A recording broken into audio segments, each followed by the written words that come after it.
across planet Internet. Self-appointed scientists are filming outrageous acts of science. These Internet heroes are doing bizarre experiments, making extraordinary inventions, and creating amazing scientific stunts. We've gathered a team of top science brains to analyze just how they do it, why they do it, and choose the very best. It's science, but not as you know it. So stand back and don't even think about trying this at home. We mean that. In this episode, we're getting down with the mothers of invention. Those eccentric internet engineers who prove that necessity is not always the mother of invention. To be a mother of invention, you've got to get creative with your engineering and make me something badass. I'm looking for clips that show ingenuity, engineering, and a little bit of ego. So now we know what it takes to be a mother of invention. Let the innovation begin at number 20.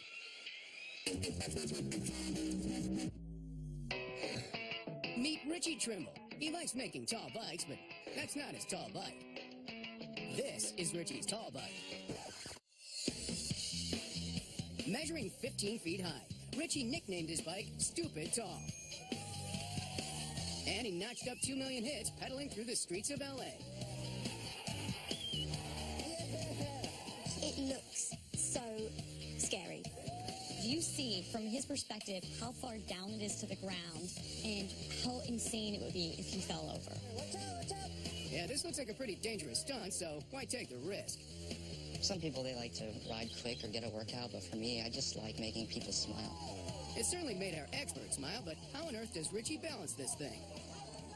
This is much harder than riding a normal bike. And the reason is his centre of gravity is so much higher. It's about 4 times higher. Now, on a normal bike, the distance between the centre of gravity and the floor is relatively short. And a turning force to the side is the force times the distance. So if you have a small distance, you need a large force to push someone over. The problem with the Stupid Tool is that the distance gets so large, you need a relatively small force to get this turning motion going, and therefore it's inherently unstable. Get out of the way! You have to have a really good sense of balance, because one mistake and you won't be able to recover. You know, once you start falling one direction, if you don't counter that before you get to that critical point, you're going all the way down.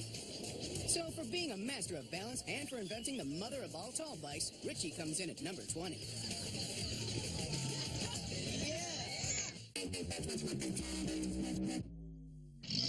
We're in Poland now, and we've heard of people losing their car keys, but never half of their car. It looks like he's attempted an impossibly tricky reverse park and just chopped off the back end of his vehicle.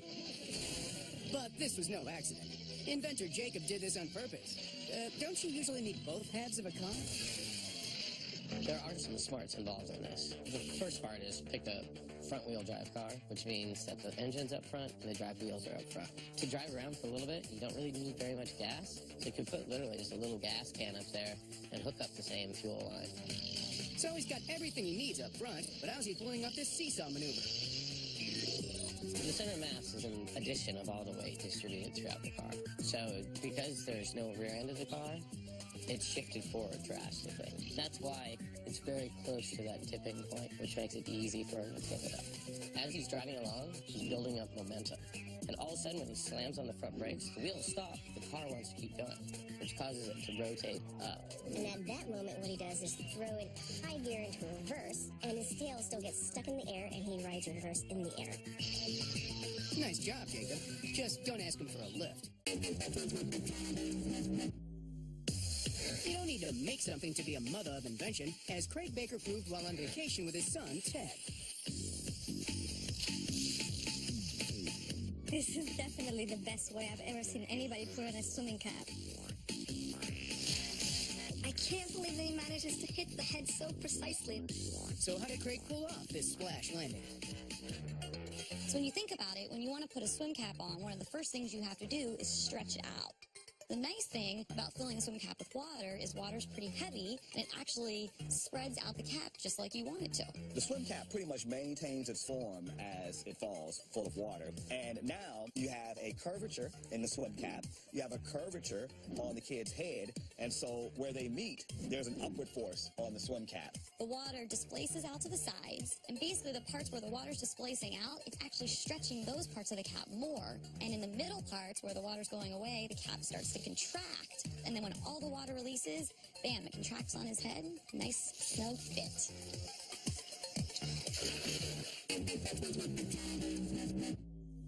I'm mesmerized by this clip. I love it. I don't get it, but I love it. Invented by Diodo Manabi and Alvaro Casanelli, this noisy laser has confused 1 million of us. What exactly is going on? There are 4 components to the system here. You have your laser, you have a detector, you have a computer, and then you have the surface that we're looking at. As the laser is scanning the page, it can tell when it goes from light to dark by way of the photodetector. Every time the laser beam goes to a darker area, its intensity drops. That is recognized by the feedback circuit, and it acts according to its pre-programmed mechanism. You can set the computer to either follow a dark line, which would mean find the area of least reflection and stay on it, or bounce about on the white page, and if your hand gets in the way, or if the edge of the paper gets in the way, it will detect that change in contrast and avoid it. So that explains the laser. But what about the actual noise? So we know that the laser is moving around according to an algorithm and also to the detector. Well, now you can take that same information and you can make it play different kinds of music. If the laser is bouncing off something, it'll make one sound, ding. If it's just cruising along, it'll ding. So it makes all these different sounds depending on exactly what that laser is doing.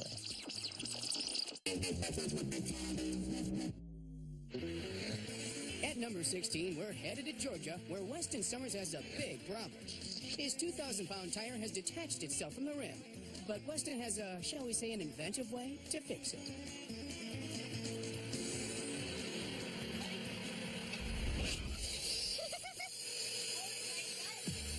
Usually something explodes, it's not a good day. Here, tire exploded, it's exactly what he wanted. Puts the tire on the rim.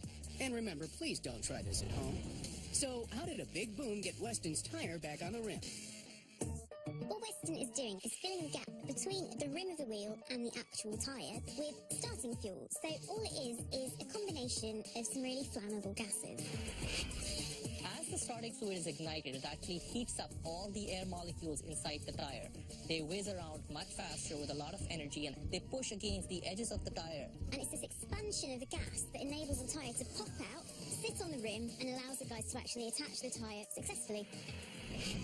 It looks like the tire has been inflated, but it's really not. And as those air molecules cool down, the tire will go back to its original position. So what must be done is you must fill air into the tire at this point immediately to prevent something like this from happening.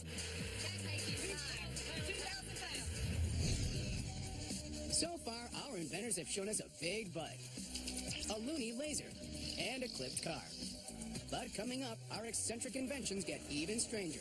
We're shattering windows, swatting flies, and sprouting tails on Outrageous Acts of Science.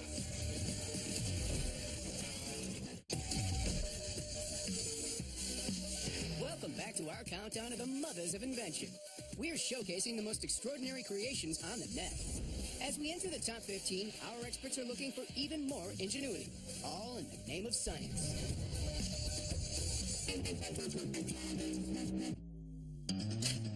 Meet artist Lorenzo Maggiore, caught in a showdown with his mortal enemy, the common housefly.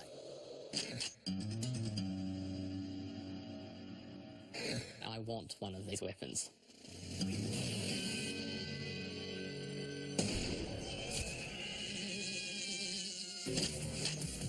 Lorenzo ditched the traditional fly swatter and invented the salt-shooting bug assault rifle. So we caught up with Lorenzo at his studio in Santa Monica to find out just what he has against flies. They're just the most disgusting creature there is. They land on the grossest thing possible, and then they'll come and land on your food. There's something about it just gets under your skin when they're around. I think it's time they had a little payback. So Lorenzo has a vendetta. But why does he need the bug assault? The reason you can't just walk up to a fly and swat it with your hand is because they move incredibly fast. A fly's wings beat 200 or 300 times per second, and a fly can move at 2 meters or 6 feet per second. They also are incredibly acrobatic. They won't always take off forwards. They have strong muscles that control their wings, and so they can take off sideways or backwards in unexpected directions. So they are fast. But is there something else going on? Flies have compound eyes. These are large and bulbous, and they sit on top of the head. So this actually gives the fly 360-degree vision. Now, each compound eye is made up of thousands of little facets, each with their own lens. So this enables the fly to get a high resolution of whatever it's seeing. It picks up moving things really, really easily. So a swatting hand or a fly swatter will be sensed by one, and then the next one, and then the next one. And you get this sort of flicker effect, which means the fly has evolved to be very good at responding to moving things around it. Okay, that's the theory, but what is it about salt that makes swatting flies easy for Lorenzo? It's ingenious because you can shoot the fly with something that's very fast from very far away and that shoots in a scattered pattern. So if the fly takes off, as soon as it detects that salt coming toward it, it's going to be hit by another grain of salt. In other words, it will be peppered by the salt. I know flies have a lot of eyes, but they can't see this coming.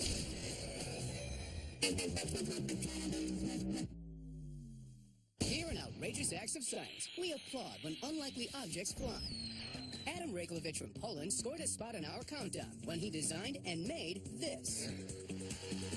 That's right. It hovers.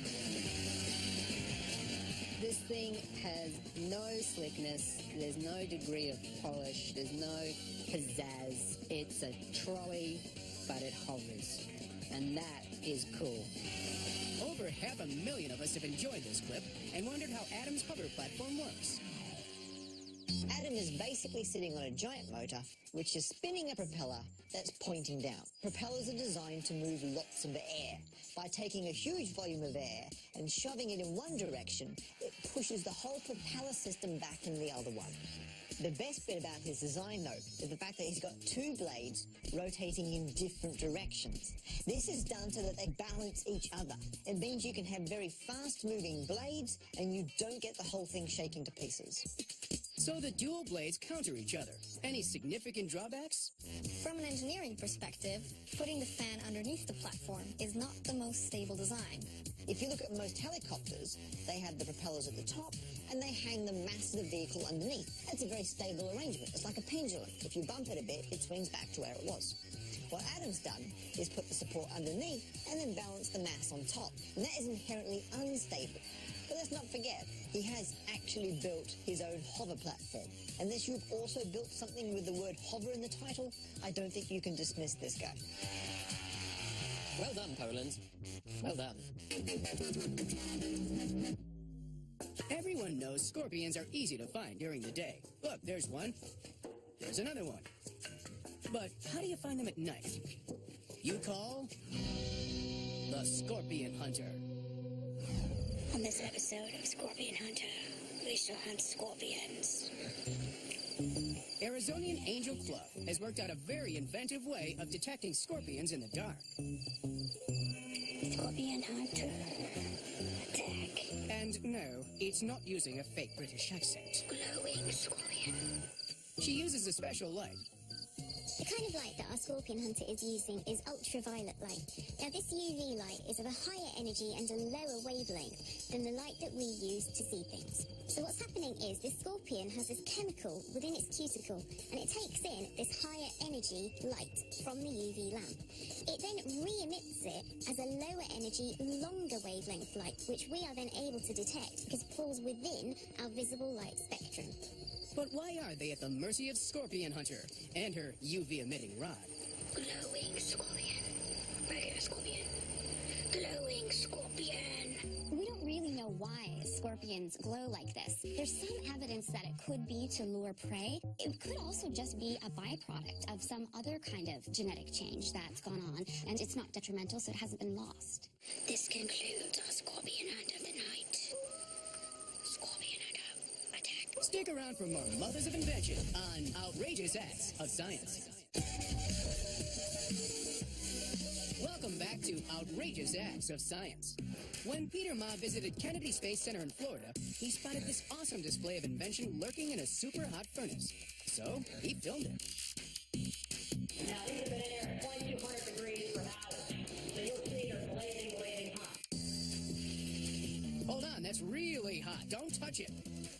Okay, he's okay. So what are these magic cubes? It's a thermal tile from the space shuttle. The space shuttle enters the atmosphere, and due to frictional forces, there's a lot of heating that occurs, and you don't want that heat to be transferred into the shuttle. And so you layer it in these thermal tiles. They get heated, but they don't transfer that heat. So how do the tiles withstand the immense heat of re-entry? It's because it can retain that heat right inside the core of that cube. That's because of two reasons. First, they're made of pure silica fibers, and these fibers themselves are poor thermal conductors. Not only that, they're very, very thin, and if you're going to conduct thermally, you have to actually have physical contact. The second reason is by volume, this cube is 94% air. Air, and in fact any gas, really poor conductors of heat. Now this is because heat conduction relies on the knocking together of particles. In a gas, all the particles are really far apart, and so they can't really have much of a knock-on effect on one another. But the tile is still red hot. How can he pick it up? If you look at the cube, you'll notice how the edges were darker than the faces, and that's an indication of where it's cooler and hotter. On the outside edges, there's the convective transfer of heat away from the cube. Meanwhile, inside the cube, it's still relying on conductive transfer, which is really slow. So that makes the corners cool enough to touch, giving us one hot video. Meet Brandon, who's about to prove that mind over matter isn't just a saying. It's cool to see things that mess with your mind. This high-tech invention is a virtual reality headset called Oculus Rift. And it's about to make Brandon believe he's riding a roller coaster in his living room.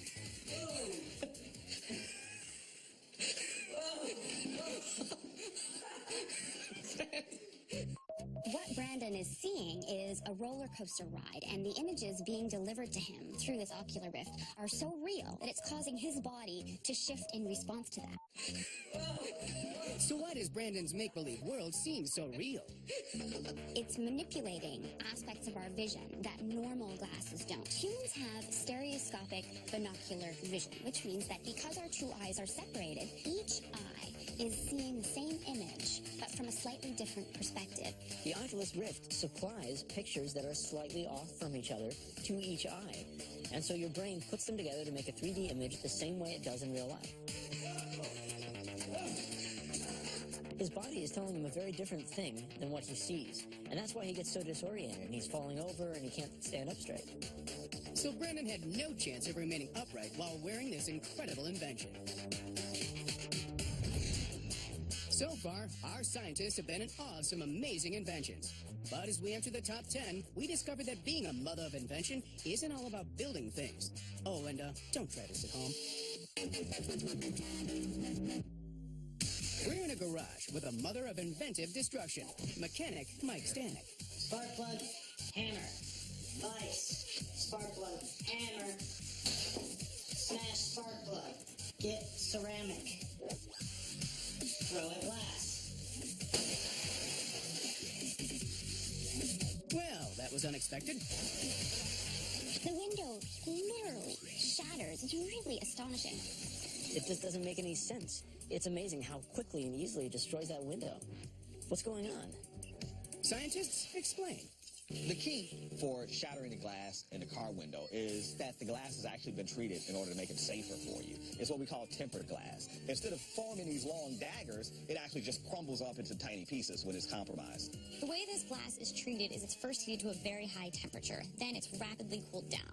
And what this does is create two layers. You have the outside layer where everything is in compression. The inside layer is more in tension. The whole system is overall balanced. It actually creates a very strong system. To prove how strong the glass is, Mike tries the same trick with a pebble and a nut. But if it's so strong, what's going on? So the difference here isn't weight or size of the object, it's really how sharp it is and how much pressure you can get. Pressure is equivalent to a force over an area. So if you have a very small area, you're actually going to get a very high force. And with the ceramic piece, it's got a very tiny area. So when it hits the glass, it applies a lot more pressure to the glass than the blunt object would. So it's the internal forces within the glass that keep it so strong. But it's a lot like a house of cards. If you destroy the tension in one part of the window, the whole panel will fail. But what about that mess, Mike? Vacuum. Most of these video clips, you see people destroying things. You don't always see the cleanup. It's nice to see someone take responsibility. And remember, broken glass can be dangerous, so don't try this at home. So far, our mothers of invention have intrigued us with a hovering platform, used science to hunt scorpions, and even mastered a tall bike. But coming up, we're launching even higher up the countdown on Outrageous Acts of Science. Welcome back. The internet is full of useless creations, but to become a mother of invention, you have to produce something special. We've seen noisy lasers and broken glass, but animals need inventions too. Meet Pepper, an African gray parrot, and his best friend Andrew Gray, a human. Pepper shot to fame in an internet video that had 1 million of us tweeting with joy at the sight of a bird driving. Pepper had his wings clipped and can't fly, so he drives around in a vehicle invented by Andrew. It's only fair that birds should get cars. We have airplanes. Okay, bird driving sounds pretty impossible, so we went to Florida to see for ourselves. Parrot brains, as it happens, are extraordinarily adaptable. These are very intelligent creatures, and they can adapt their understanding and their learning about their environment. They've learned concepts like different and same, small and large. They've learned 50 different words in the English language. They've outperformed 3-year-olds on intelligence tests. Not my child is brilliant, but other people's 3-year-olds. Okay, so parrots are smart, but how do you teach one to drive? I first got him used to just standing on this bird buggy, and then I tied fishing line to the joystick to show him how it would move. And he kind of associated the movement of the joystick with the movement of the cart, and he'd become curious. And he eventually was able to move in a forward direction. One of the great things looking at Pepper is that when he does get a bit bogged, if the wheel gets a bit caught in the gravel, he's able to actually work that problem out. He can correct the vehicle in order to work out what the next step needs to be. So there's a problem-solving skill here as well as just A plus B equals C. So why have parrots like Pepper evolved to be so intelligent? Some of the same factors that have caused primates to evolve intelligence have caused parrots to evolve intelligence. They're also very long-lived and live in complex social and ecological environments. In the wild, they need to discern where they are, what kind of food might be in that place, have there ever been any risks or predators. They also need to be able to detect one bird from another. So they've got a level of detailed understanding that is really very impressive. Well, there you go. A bright bird with an ingenious invention equals an internet smash. Now, check this out. This looks really weird. Showcasing a miracle material that can coat just about anything, this viral video by Florida inventor Mark Shaw notched up 7 million views in just 4 months. What an amazing substance. You put this on any material, and suddenly it repels water like magic. Magic? I think not. Oh, scientists. The reason that this coating is so good at repelling water is because it uses nanotechnology. Nanotechnology is where you have particles that are in the region of a billionth of a meter across. Human hair is about 50,000 nanometers wide, so we're talking within the kind of 50,000th of a human hair width. That's really, really small, but how do these particles make this happen? When you coat the surface of something with these nanoparticles, you're making a very bumpy, craggy surface, which has got a very, very high surface area. And this is very important, because what these nanoparticles are made out of is silica. Silica is naturally hydrophobic. That means it doesn't like contact with water. So when you put a droplet of water onto this surface, for it to spread out means that it has to make contact with a lot of silica. And it would rather just stay wrapped up in a ball than it would contact the surface. Now, there's only 3% of the entire surface area of that droplet in contact with the material. Now, because it's not making much of an interaction, it really easily rolls off. So, water-hating material plus a huge surface area equals one awesome invention. If you ever thought that you were a dog person, you're wrong. This is a dog person. No, she doesn't just love puppies. She also has a tail. Yes, you heard right. It's a wonderfully Japanese invention. It's clever, but it's also pointless. Invented by Shota Ishwatari, these tails seem to go hyper when presented with a pancake. Women enjoy their sweets. What can I say? So just what's going on with the tails?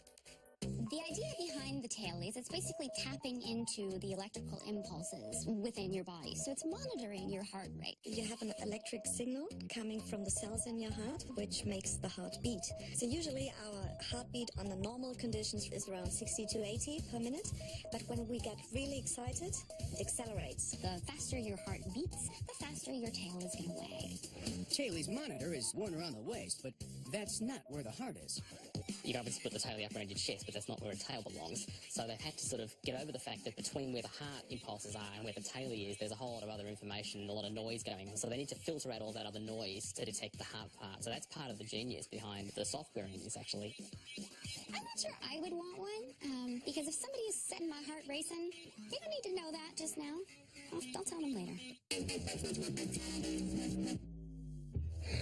Our next mother of invention works in the Sahara Desert. Yes, German designer Marcus Kaiser has built a solar-powered sculpting device that enables him to make art from sand. He's nowhere near standard electricity supply, and yet he's working a very high-tech piece of kit just by using the sun and by using sand. But our experts aren't just after his art. They spy science. What he's using is something called a Fresnel lens to focus all the solar energy into a very small area. The sun has an intensity of about 1,000 watts per square meter. Now his lens happens to be 1 square meter, and he focuses all that energy down to the area of about a dime, which produces temperatures in the order of 1,600 degrees Celsius or up to 3,000 degrees Fahrenheit. Now if you look at the grains of sand, you've got lots of different grains which are touching on the edges but not physically joining together. Now, by melting this down, what we're doing is eliminating all the little gaps and pockets of air, slightly changing their shape so that they can fit into each other better. It's forming this fused quartz, a kind of glassy substance. Because sand is such a high melting point, as soon as the beam shifts away, the sand is frozen into the position it was when the beam was melting it. But how does Marcus make his sandy sculptures three-dimensional? He's programmed the machine to move in a certain pattern. Every time it's done a set of patterns, he lowers it one step. The sand cools, and then he adds more sand and builds another layer until he's finally created what he's programmed. And that's how he can make such really cool sculptures. After the break, more Mothers of Invention on Outrageous Acts of Science.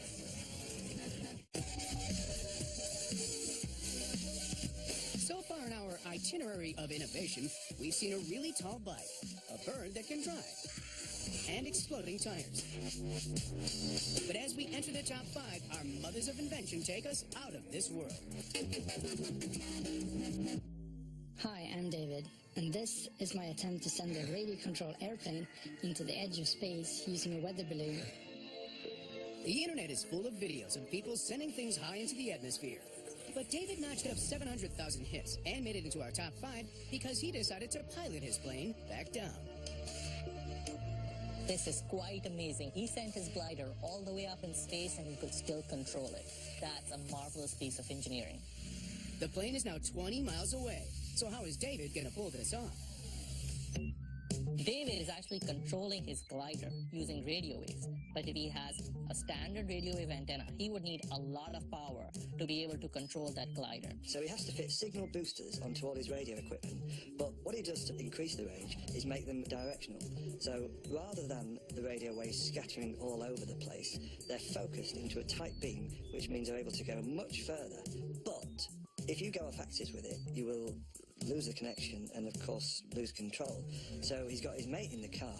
So when he releases the glider, they desperately drive along trying to track the glider underneath so they can stay in contact with it. So by making his antenna directional, David can control this glider over 20 miles away. I'm starting to pilot the plane and I glide for as long as I can, just to enjoy the scenery.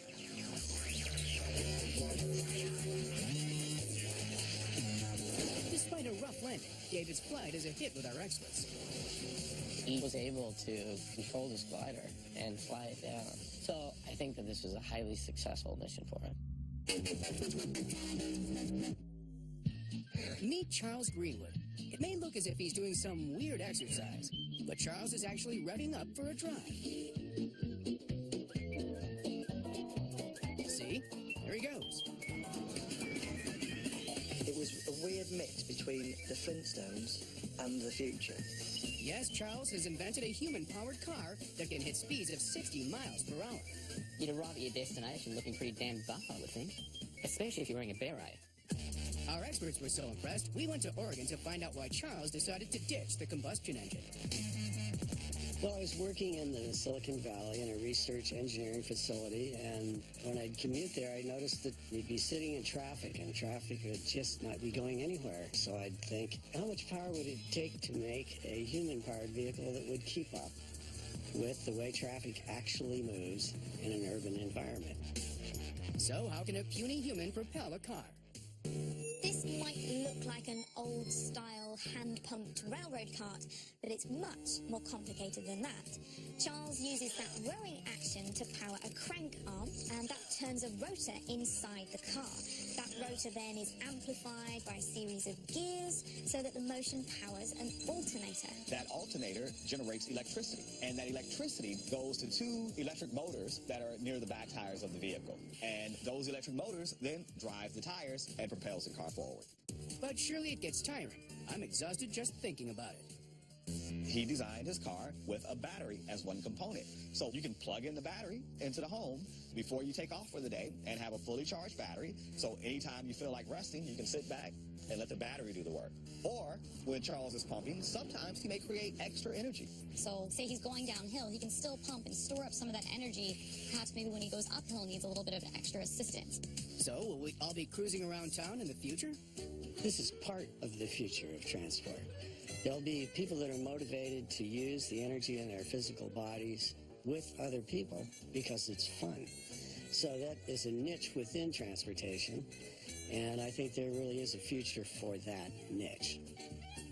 This is a pretty genius idea. Maybe not for long distances, but if you just want to run around town, do some errands, show that you love the planet and get a bit of exercise, this is the perfect vehicle for you.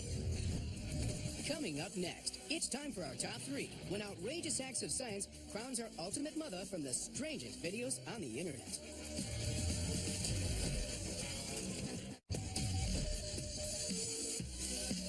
Now we're in the final stretch of our Mothers of Invention countdown. We've witnessed mothers exploding tires, busting bugs, and powering cars. But at number 3, it's time for a record breaker.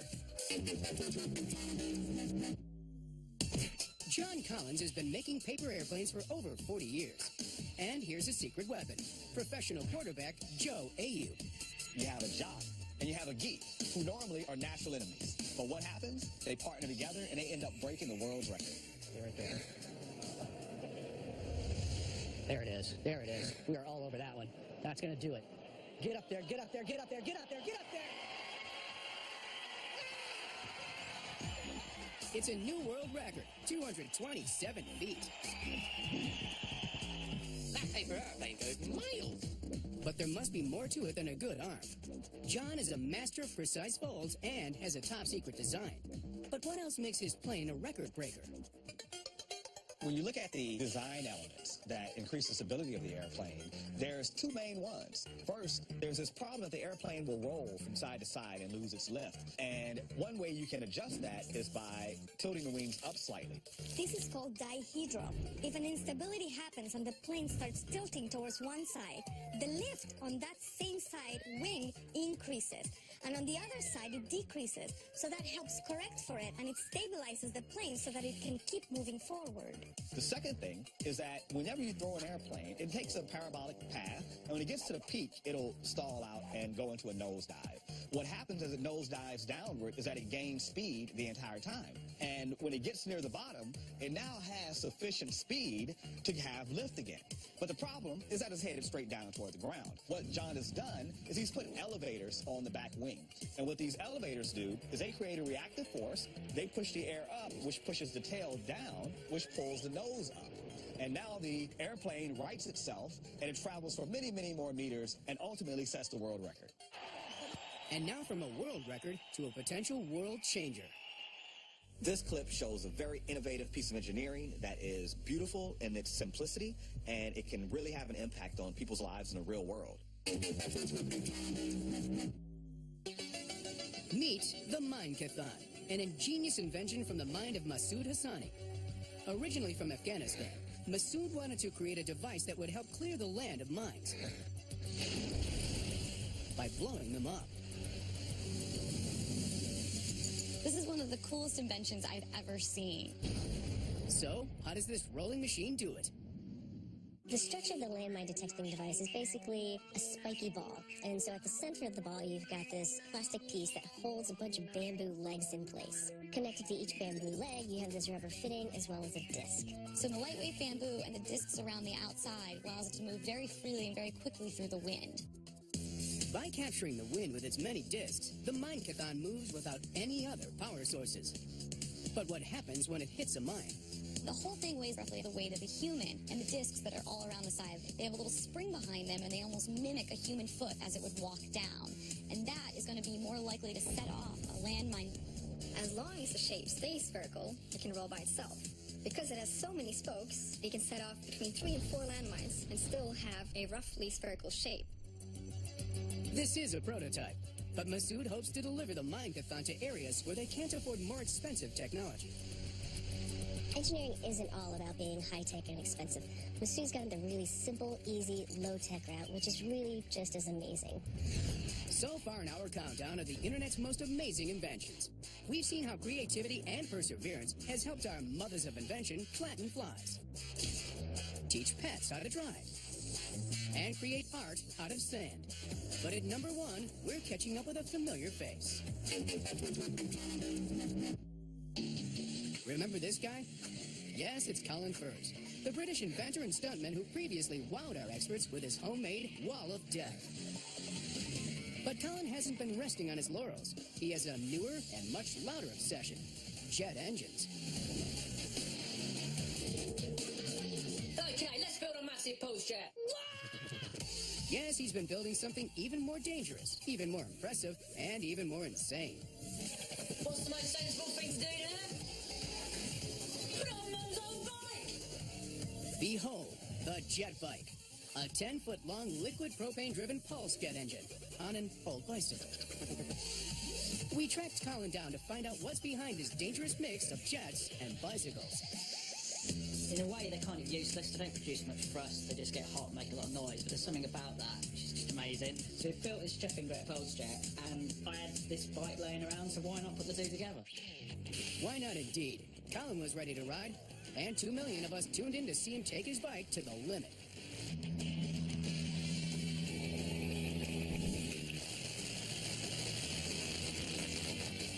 I'm sure whoever designed that bicycle never imagined in his wildest dreams that a pulse jet would be hooked up to it. That is a cool noise. That is a noise that people will hear coming and they will turn and look to see what it is. And it's you. It's such a bizarre feeling. You've got this epic noise behind you. You can't hear anything. You can't speak to anybody. Just how scared do people look? If somebody looks like petrified, turn it off. Colin hit over 50 miles per hour. So how does a simple pulse jet allow an old bike to reach ludicrous speed? He's built the simplest type of jet engine, which is called a pulse jet engine. It is literally a bent tube. There are no moving parts. So you have 3 basic components. You have your exhaust, which is the long portion, and then you have your combustion chamber, and then you have your intake. The fuel is introduced into the combustion chamber. That fuel seeps out through the exhaust and he lights it. When they first set the fuel on fire, you see a large orange flame come out the back. This is because there's not enough oxygen in the pipe for all the fuel to burn. To fix this, Colin uses a leaf blower.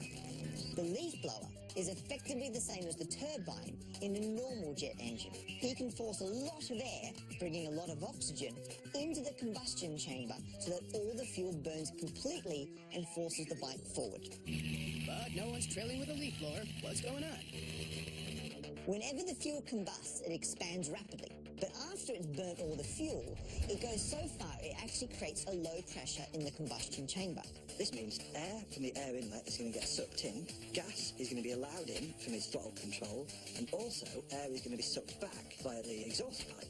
However, since the exhaust pipe is a bit longer, some of those hot combusted gases are still trapped in that pipe, so when they come back, they're still hot. They will fire the next one, and you just get this continuous rolling combustion, which gives the jet the thrust. These explosions are happening 250 times a second, and they're loud explosions. So it's loud, it's powerful, it's cool. This thing is all about the noise, the heat, and the contraption that it is, and that's the fun, that it is so unfit for purpose that it's just brilliant. Colin's number one because he's got the mad skills to build this, and he's got the daredevil in him to ride and do these stunts himself.